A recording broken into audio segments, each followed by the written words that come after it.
অম্বাবচী লেগেছে জন্যই হয়তো দেখতে পাচ্ছি, না হলে তো দেখাই যায় না। কি হয়েছে সবটাই ভিডিওতে বলবো, দেখতে থাকো। রাধে রাধে বন্ধুরা, কেমন আছো সবাই? আশা করছি যে যেখান থেকে ভিডিওটা দেখছো সকলেই ভালো আছো, সুস্থ আছো।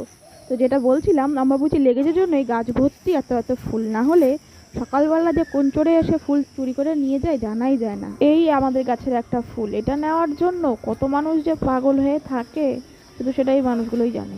আর এইদিকে আমার মা সকালবেলা উঠে একটু ফ্রেশ হয়ে সবার প্রথম পানটা মুখে দিবে, তারপর অন্য কাজ করবে। আর এইদিকে আমার জন্য দেখো জিরে জল বসিয়ে দিয়েছে। আমি সকালবেলা ঘুমের থেকে উঠে সবার আগে এই জিরে জলটাই খাই। যাদের গ্যাসের সমস্যা আছে তাদের জন্য তো এই জিরে ভেজানো জলটা খেলে খুব উপকার হয়। আর আমি একটা ভিডিওতে দেখেছিলাম এই জিরে ভেজানো জল খেলে নাকি পেটের যে এক্সট্রা চর্বি থাকে সেটা ধীরে ধীরে গলে যায়। আর সামনেই যেহেতু দুর্গাপুজো, তাই আমিও ভাবলাম আমিও একবার ট্রাই করে দেখি। আর এইসব খেলে শুধু হয় না, তার সাথে এক্সারসাইজও করতে হয়। আর কথা বলতে বলতেই দেখো মা ভাইয়ের জন্য গোলা রুটি বানাচ্ছে।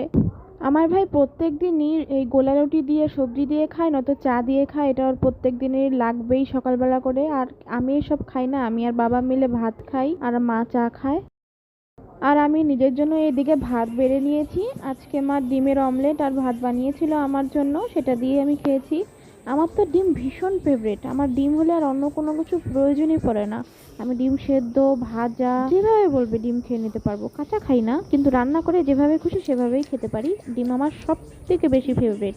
তোমাদের কার কার আমার মতো ডিম ফেভারিট সেটা কিন্তু কমেন্ট করে জানিও। খাওয়া দাওয়া শেষ করেই চলে গেলাম রান্নাঘরে। রান্নাঘরে অনেকগুলো এঁটো বাসন ছিল, সেগুলোই গুটিয়ে নিচ্ছিলাম। সকালের রান্নার পরে গ্যাসের উপরটাও একটু নোংরা হয়েছিল, সেটাও পরিষ্কার করে নিয়েছিলাম। হাতের কাজ কিছুটা গুটিয়ে নিয়ে চলে গিয়েছিলাম বুইকে আনতে। আর বুই বাড়িতে আসলেই মার একটা কাজ, বুইকে একটু কাজল পরিয়ে দেবে, একটু সাজিয়ে দেবে। তিনও বেলা, শুধু এখন না, তিনও বেলায় ও যখনই আসবে তখনই মা ওকে কাজল পরিয়ে দেয়, সাজুগুজু করিয়ে দেয়।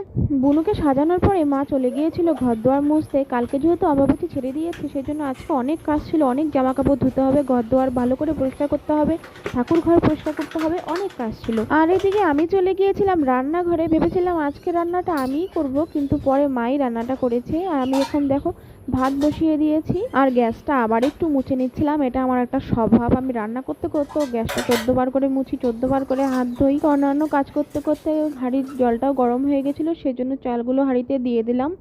আর আজকে যা কিছু রান্না হবে সেই সবজিগুলো আমি মাকে কেটে দিয়েছিলাম, আর মা এসেই দেখো রান্না বান্না শুরু করে দিয়েছে। আজকে হয়েছিল সয়াবিনের তরকারি আর ছোট মাছের চচ্চড়ি। আজকে এই পর্যন্তই। ভালো লাগলে প্লিজ সাবস্ক্রাইব।